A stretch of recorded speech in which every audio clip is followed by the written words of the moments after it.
بسم اللہ الرحمن الرحیم۔ ناظرین، آج بات کرتے ہیں عورتوں کے میک اپ کے بارے میں۔ میک اپ کی بات کریں تو سب سے پہلے ذہن میں جو نام آتا ہے وہ ہے لپسٹک۔ لپسٹک کی موجودہ شکل کو 131 برس پہلے متعارف کروایا گیا۔ تب سے لپسٹک نے نہ صرف عورتوں کی ظاہری شکل کو تبدیل کیا بلکہ معاشرتی کردار پر بھی اثر انداز ہوئی ہے۔ اس سے قطعی نظر کہ ملک غریب ہو یا امیر، دنیا بھر میں خواتین میک اپ میں لپسٹک کو خاص اہمیت دیتی ہیں اور یہ دنیا بھر میں سب سے زیادہ فروخت ہونے والی آئٹم ہے۔ سن 1983 میں پہلی مرتبہ لپسٹک کی موجودہ شکل کو ہالینڈ کے شہر امسٹرڈیم میں ہونے والی ایک نمائش میں متعارف کروایا گیا۔ امسٹرڈیم کی نمائش سے چند ماہ بعد لپسٹک کی تجارتی بنیاد پر دریافت میں پیرس کے 2 خوشبودار ادارے کے ماہرین کاسمیٹک شامل تھے۔ سن 1884 میں یورپی ملک فرانس کے دارالحکومت پیرس میں پہلی مرتبہ لپسٹک میک اپ کے ایک اہم جز کے طور پر کمرشل انداز میں متعارف ہوئی۔ شروع میں اس کو مشکوک نظروں سے دیکھا گیا اور اس کا استعمال صرف تھیٹریکل اداروں، رقاصائیں اور جسم فروش خواتین کرتی تھیں۔ سن 1912 میں امریکہ کی فیشنیبل خواتین نے لپسٹک کو قبول کر لیا تھا۔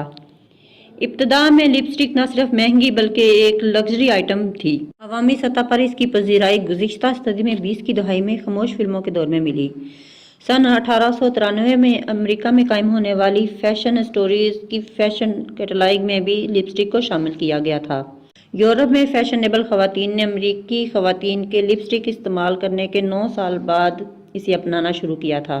1921 ایک ایسا سال تھا جب اس وقت کے تجارتی اور سیاسی منظر پر اجارہ داری کے حامل ملک برطانیہ کے دارالحکومت لندن کی خواتین نے اسے پسند کرنا شروع کیا اور یہی اس کی عام مقبولیت کا باعث بنا۔ 19ویں صدی کی پہلی چوتھائی کے دوران لندن فیشن کا گھر خیال کیا جاتا تھا۔ جرمن خواتین میں بھی لپسٹک حالیہ برسوں میں مقبولیت اختیار کر چکی ہے۔ 2012 میں 78% جرمن عورتوں نے لپسٹک یا لپ گلوز کو استعمال کیا ہے۔ اس طرح جرمن خواتین نے لپسٹک کے اس لازمی جز پر 64 ملین یورو خرچ کیے۔ لپسٹک استعمال کرنے والی جرمن خواتین کی یہ تعداد 2011 کے مقابلے میں 5.6% زیادہ بنتی ہے۔ لپسٹک کی 131ویں سالگرہ کے موقع پر تیز رنگ متعارف کروائے گئے اور ان میں سرخ رنگ خاص طور پر اہم ہے۔ فیشن ایکسپرٹ رینے کوک کے مطابق خواتین میں اعتماد اور کامیابی کی علامت ہے۔ ہزاروں سال پہلے قدیم مصری تہذیب میں فرعون کی ملکائیں بھی ہونٹوں پر سرخ رنگ کا استعمال کرتی تھیں۔ ان میں کلیوپاترا اور نفرتیتی بھی شامل ہیں۔ اس وقت سرخ رنگ کو چھوٹی چھوٹی ڈبیوں میں محفوظ رکھا جاتا تھا اور انگلی یا برش کی مدد سے ہونٹوں پر لگایا جاتا تھا۔ اس وقت یہ عقیدہ تھا کہ ہونٹوں پر سرخ رنگ لگانے سے شیطانی قوتیں انسان کے جسم میں نہیں گھس سکتیں۔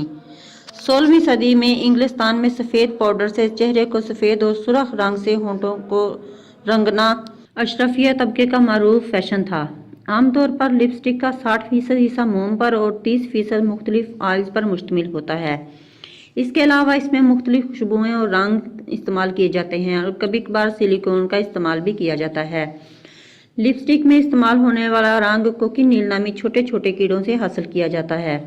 میکسیکو میں پائے جانے والے ان کیڑوں کو خشک کر کے قرمزی رنگ بنایا جاتا ہے۔